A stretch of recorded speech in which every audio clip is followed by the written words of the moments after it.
Desde afuera de un coche es fácil graficar la distancia que recorre, pero si uno está adentro, lo que tenemos más a la mano es el velocímetro. Así que lo más fácil en este caso no es graficar la distancia, sino la velocidad. ¿Cómo podemos conocer la distancia que recorre el auto? Conociendo solo su velocidad. Lo que necesitamos es encontrar algo en esta gráfica que nos permita realizar el proceso inverso a la derivación. Analicemos una gráfica sencilla de la velocidad. Por ejemplo, cuando vamos a una velocidad constante, es claro que la distancia recorrida aumenta proporcionalmente al tiempo. Si vamos a 60 km por hora, después de 2 horas, habremos recorrido 120 kilómetros en total. Estos 120 kilómetros los podemos visualizar como el área del rectángulo que se forma debajo de la curva de la gráfica. Esa relación se conserva aún cuando la velocidad varía. Siempre la distancia recorrida corresponde al área debajo de la curva. Así que si graficamos cómo crece esa área con el tiempo, obtendremos ni más ni menos la gráfica de la distancia recorrida. Encontrar la función que permite calcular el área bajo la curva de una función es el proceso inverso a derivar y es precisamente la segunda pieza clave del cálculo. El proceso se llama integrar y la función resultante la integral de la función original. Es muy difícil calcular directamente el área de una figura compleja, pero todo mundo sabe calcular el área de un rectángulo. Base por altura. Así que una forma de encontrar un valor aproximado para el área bajo la gráfica de una función es llenarla de pequeños rectángulos y sumar sus áreas. Es fácil darse cuenta que mientras más angostos sean los rectángulos que pongamos bajo la curva, más exacto será nuestro cálculo del área. Lo que encontraron Newton y Leibniz es la manera de hacer estos rectángulos verdaderamente chiquitos. ¿Qué tanto? Pues infinitamente chiquitos. De hecho, el símbolo que inventó Leibniz para indicar la integral de una función es una S de suma y una especie de D chiquita. Significa algo así como la suma de una infinidad de pequeños rectángulos. Si nos parece muy extraña la idea de sumar una infinidad de rectángulos infinitamente pequeños, no se preocupen, porque para Newton, Leibniz y otros matemáticos que les precedieron fue un verdadero dolor de cabeza. Pero dejando de lado todos los problemas filosóficos que nos plantea el cálculo, si conocemos una función, a través de la derivada vamos a saber cómo cambia en el tiempo. Y si sabemos cómo cambia en el tiempo, a través de la integral vamos a saber de cuál función se trata. Con la derivada y la integral, los científicos por fin tuvieron las herramientas necesarias para entender matemáticamente todos los fenómenos que cambian con el tiempo. Combinando las derivadas con las integrales, transformaron muchas de las viejas fórmulas que conocían en nuevas fórmulas que podían estudiarse por medio del cálculo. Pues aquí está de nuevo la fórmula de Newton. Recuerden, aquí tenemos la distancia, aquí tenemos la aceleración, que hay que recordar que es una derivada de la velocidad en función del tiempo, la que a su vez es una derivada de la distancia en función del tiempo. Y bueno, pues obtenemos una ecuación que aparentemente es muy compleja. Tenemos de este lado a la distancia solita y acá la tenemos como una segunda derivada. A este tipo de ecuaciones se les llama ecuaciones diferenciales. Las ecuaciones diferenciales son parecidas a las ecuaciones entre variables que aprendemos en la secundaria, pero la incógnita no es un número sino una función. Por eso resolver ecuaciones diferenciales es muy difícil. Una vez que Newton convirtió su fórmula en una ecuación diferencial, pudo resolverla utilizando las dos herramientas básicas del cálculo y llegar a la conclusión de que la forma de la órbita de un planeta que gira alrededor del Sol, impulsado por la fuerza de gravedad, necesariamente tiene que ser dada por una ecuación como esta.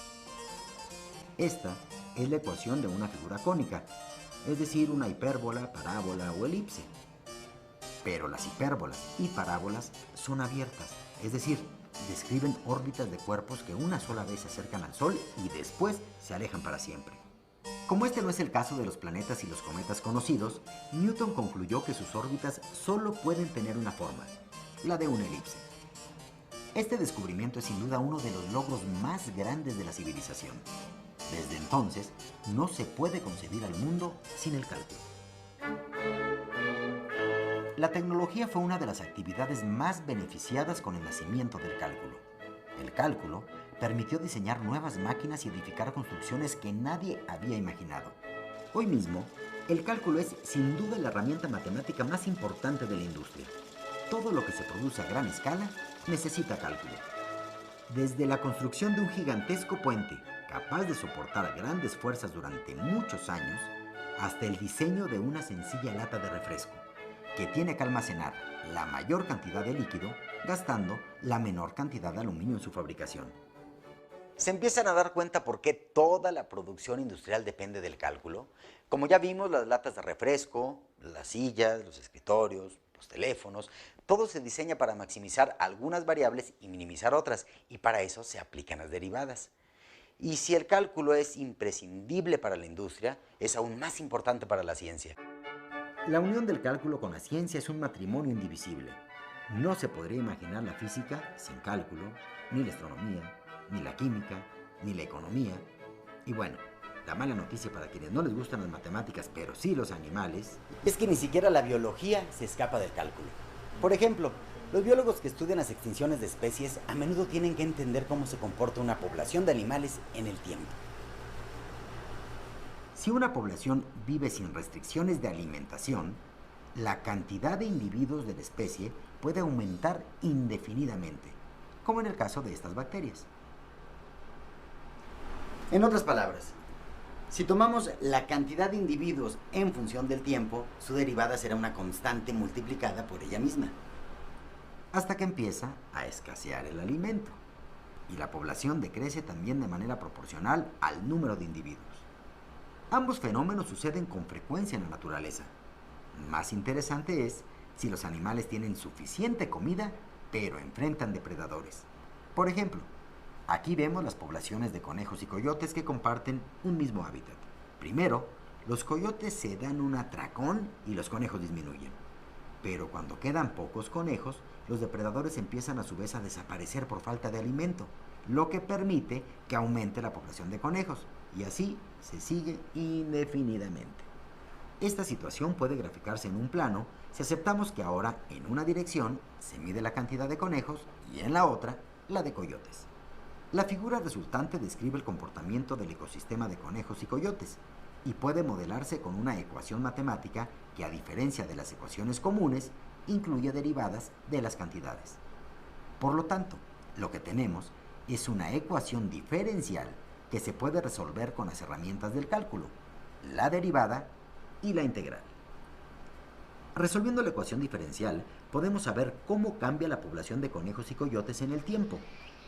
Modelos como este, pero con muchas más variables, se utilizan para estudiar las poblaciones de especies en ecosistemas reales y para determinar las acciones que deben de tomarse para proteger a una especie particular de la extinción. En los siglos XVIII, XIX y XX, los matemáticos formalizaron el cálculo y desarrollaron técnicas para poder estudiar las funciones cada vez más complejas que utiliza la ciencia para explicar los fenómenos físicos y biológicos, dando origen a nuevas ramas de las matemáticas que surgen a partir del cálculo, como los sistemas dinámicos y la geometría diferencial. Derivadas, integrales y ecuaciones diferenciales, esa es la esencia del cálculo. Su estudio es fascinante, aunque para serles muy honesto a veces es muy difícil. Incluso los matemáticos seguimos estudiando, seguimos investigando muchos aspectos que aún no nos quedan claros, pero que no nos extrañe de una herramienta que nos permite entender tantos fenómenos de nuestro entorno. Pero ahora que si ustedes quieren seguir cualquier carrera universitaria, vale la pena aprenderlo porque... Mejor síganme. ¿Me permites? Medicina, cálculo. Genética, cálculo.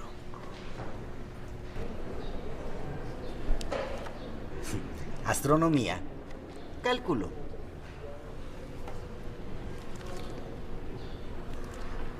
¿Y tú qué estudias? Literatura. Bueno, ni siquiera el cálculo es perfecto. ¿Entienden ahora por qué es tan importante el cálculo?